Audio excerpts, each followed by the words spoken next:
Okay, so for those of you who are new to meditation or to some kind of spiritual practice, I just want to encourage you to be patient. Be patient and be kind to yourself and to others. It can be a new thing, it can be quite daunting, it can be dispiriting where you don't feel as though you're making any progress.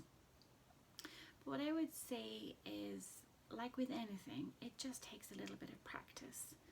I'm on my spiritual path. I know I near the end, but I'm maybe a little further along than most.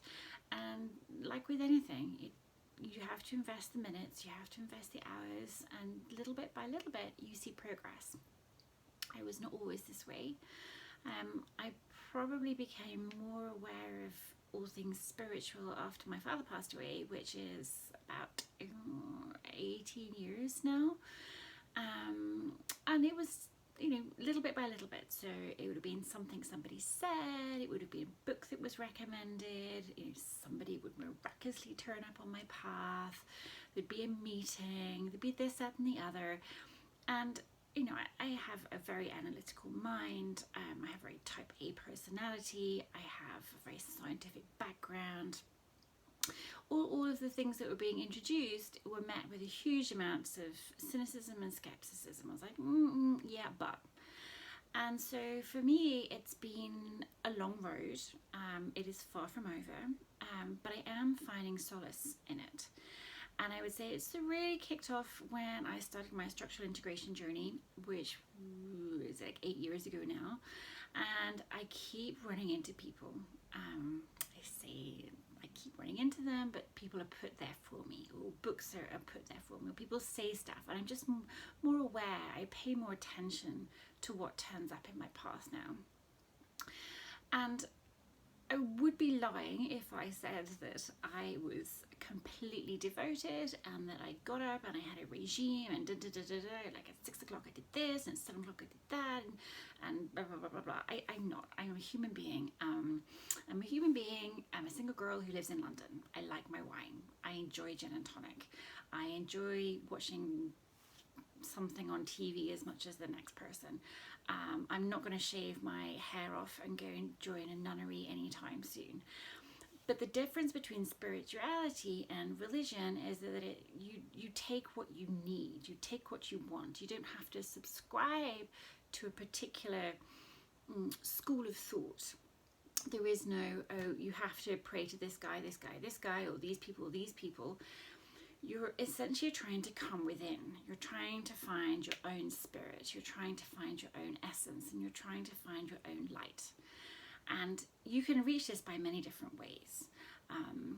Some people will go with the meditation option. It's easy and it's free, and you can do it in many different ways. You can do the breathing thing. You can stare at an object like a candle. You can recite a mantra. You can do an activity, however bland it is. Often for sports people, it's doing their sport that they love. I remember when I used to play tennis, once I was in the zone, literally nobody could beat me. I was, excuse my French, but shit hot at it. Likewise, when I was skiing, man, when I got those turns in, I felt invincible. I could have floated down those mountains that you wouldn't believe. But when I didn't, and when I was not in my zone, my Kiwi trainer would let me know. He would say some pretty unkind things, but it was to say that I wasn't there. I'd lost it, and I was thinking too much. And I'm definitely a thinker. I'm an analyzer. I'm an overthinker. I suffer for analysis paralysis. But you're just trying to get to the stage where you don't think. You can want to try and create this little space where you can just be.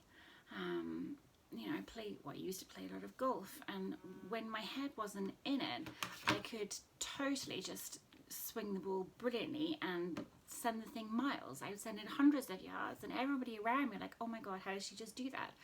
But when I tried, when I thought about it, I'm like, oh yeah, I must do this and I must do that, and everything's got to be lined up. Well, it went sideways, or it went backwards, or it did something stupid. So the whole point of trying to cultivate a peaceful time where you can operate to your best ability is to try and find the stillness within. Is to try and find that happy place where your heart can sing and just give your mind a bit of a rest. I've made some teeny weeny suggestions in the couple of videos previous to this, so take what you will. Some things will work for some people and some things will work for others, but I just want to say, don't beat yourself up about it. Take your time, try different things.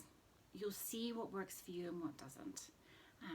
But in this time of global upheaval, it is important that we all take stock, we go within, we find a little happy space, because we've all got to find it from somewhere, and I can promise you that looking at the newspapers 24/7 is not going to do that.